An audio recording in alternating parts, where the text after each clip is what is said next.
ST ಒಂದು ಹಣವನ್ನು ದುರುಪಯೋಗ ಮಾಡಿಕೊಂಡು ಭ್ರಷ್ಟಾಚಾರ ಮಾಡಿ ಏನು ಇಒ PDOಗಳು ಅವ್ರ ಅಪ್ಪನ ದುಡ್ಡು ತರ ತಿಂದಾಕ್ಬಿಟ್ಟು ಅದನ್ನ ಕೇಳಕ್ಕೆ ಅಂತ ನಾವು ಒಂದು ಸಂಘಟನೆಯವರು ದಲಿತ ಸಂಘಟನೆ ಮತ್ತು ರೈತ ಮಿತ್ರ ಇವೆಲ್ಲ ಜೈ ಜನಸೇನಾ ಜೈ ಜೈ ಜನಸೇನಾ ಜೈ ಜನಸೇನಾ ಜೈ ಜೈ ಜನಸೇನಾ.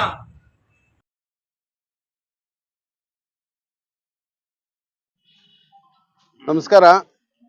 ಮೊದಲನೇಯಾಗಿ ಏನು ಇವತ್ತೊಂದು ದಿವಸ ದಲಿತ ಸಂಘಟನೆ ಮತ್ತು ರೈತ ಮಿತ್ರ 11ನೇ ದಿನ ಒಂದು ಹೋರಾಟವನ್ನು ನಮ್ಮ ಮುಳಬಾಗಿಲು ತಾಲೂಕಿನ 30 ಪಂಚಾಯಿತಿಗಳಲ್ಲಿ ಏನೊಂದು ಭ್ರಷ್ಟಾಚಾರ ಮಾಡಿದ್ದಾರೆ ಅದನ್ನು ಖಂಡಿಸಿ 11ನೇ ದಿನದಿಂದ ಉಪವಾಸವನ್ನು ಮಾಡಿಕೊಂಡು ನಮ್ಮ ಜಿಲ್ಲೆಯಲ್ಲಿ ಏನು ಒಬ್ಬ ಹಿಂದುಳಿದ ವರ್ಗಗಳ ಒಂದು ಮೀಸಲಾತಿ ಒಂದು MLA ಆಗಿರ್ಬೋದು, ಅದೇ ಜಿಲ್ಲೆಯಲ್ಲಿ ನಮ್ಮ ಜಿಲ್ಲೆಯಲ್ಲಿ ಕೂಡ ಮೀಸಲಾತಿನೇ ಇದೆ.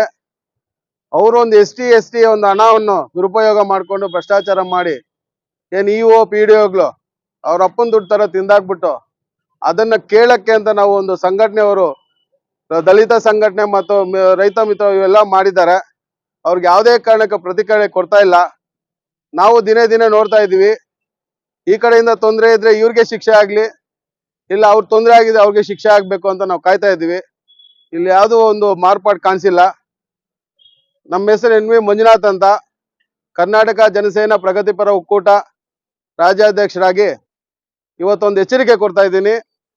ಯಾವುದೇ ಕಾರಣಕ್ಕೂ ಯಾರೇ ಆಗಿರ್ಲಿ, PDO ಆಗಿರ್ಲಿ, EO ಆಗಿರ್ಲಿ, ಯಾರನ್ನ ಆಗಿರ್ಲಿ, ST ಏನು ನಮ್ಮ ಭ್ರಷ್ಟಾಚಾರದ ದುಡ್ಡನ್ನು ತಿಂದಿದಾರೋ ಅವ್ರಿಗೊಂದು ಧಿಕ್ಕಾರ ಇರುತ್ತೆ. ನಾಳೆ ಒಂದು ದೊಡ್ಡ ಮಟ್ಟದಲ್ಲಿ ರಾಜ್ಯದಲ್ಲಿ ಪ್ರತಿಯೊಂದು ಡಿಸ್ಟಿಕ್, ನಮ್ಮ ಡಿಸ್ಟಿಕ್ ಅಲ್ಲಿ ಮುಳಬಾಗಿಲು ತಾಲೂಕಲ್ಲೇ ಒಂದು 100 ಕೋಟಿ ಅಂದ್ರೆ ಯೋಚನೆ ಮಾಡ್ಬೇಕು ಜನ ಕೂಡ. ಒಂದು ತಾಲೂಕು ವೈಸಲ್ಲಿ ಇಷ್ಟು ದುಡ್ಡು ತಿಂತಾ ಇದೆ ಅಂದ್ರೆ ರಾಜ್ಯ ಮಟ್ಟದಲ್ಲಿ ಎಷ್ಟು ಜನ ತಿಂತಾ ಇದ್ದಾರೆ ಗೊತ್ತಿಲ್ಲ. ಸರ್ಕಾರ ಯಾವ್ದನ್ನ ಆಗಿರ್ಬೋದು, ಭ್ರಷ್ಟಾಚಾರ ಮಾಡ್ದಿದ್ದು ದಿನಗಳು ನೋಡ್ಕೊಂಡು ಆ ಸರ್ಕಾರಕ್ಕೆ ಒಂದು ಧಿಕ್ಕಾರ ಹೇಳ್ಬೇಕು, ಇಲ್ಲಾಂದ್ರೆ ಅಧಿಕಾರಿಗಳು ಧಿಕ್ಕಾರ ಹೇಳ್ಬೇಕು. ಕನ್ಫ್ಯೂಷನ್ ಅಲ್ಲಿ ಇದ್ದೀವಿ. ಯಾವುದೇ ಕಾರಣಕ್ಕೂ ನಮ್ಮ ಏನಿದೆ ದಲಿತ ಸಂಘಟನೆ ಮತ್ತು ರೈತ ಮಿತ್ರಕ್ಕೆ ನಮ್ಮ ಕರ್ನಾಟಕ ಜನಸೇನಾ ಪ್ರಗತಿಪರ ಒಕ್ಕೂಟ ಕಡೆಯಿಂದ ನಾಳೆಯಿಂದ ನಾವು ಅವ್ರ ಜೊತೆಲಿ ಇರ್ತೀವಿ. ಮೊದಲೇ ಎಚ್ಚರಿಕೆ ಕೊಡ್ತಾ ಇದೀವಿ, ದಯವಿಟ್ಟು ಇದನ್ನ ಸ್ವಲ್ಪ ಬೇಗನೆ ನೀವು ಯಾರು ತಪ್ಪು ಮಾಡ್ತಾ ಇದ್ದಾರೋ ಅವ್ರಿಗೆ ಒಂದು ಶಿಕ್ಷೆ ಆಗ್ಬೇಕು. ಇಲ್ಲ ಅಂದ್ರೆ ಮುಂದಿನ ದಿನಗಳಲ್ಲಿ ದೊಡ್ಡ ಮಟ್ಟ ಹೋರಾಟ ನಮ್ಮ ತಾಲೂಕು ಮುಳಬಾಗಿಲು ಮೂಡಲ ಬಾಗಿಲಿಂದ ಸ್ಟಾರ್ಟ್ ಆಗಿ ರಾಜ್ಯ ಮಟ್ಟವರೆಗೂ ಹೋಗ್ತೀವಿ. ಎಚ್ಚರಿಕೆ ಇರಲಿ. ಜೈ ಜನಸೇನಾ, ಜೈ ಭೀಮ್.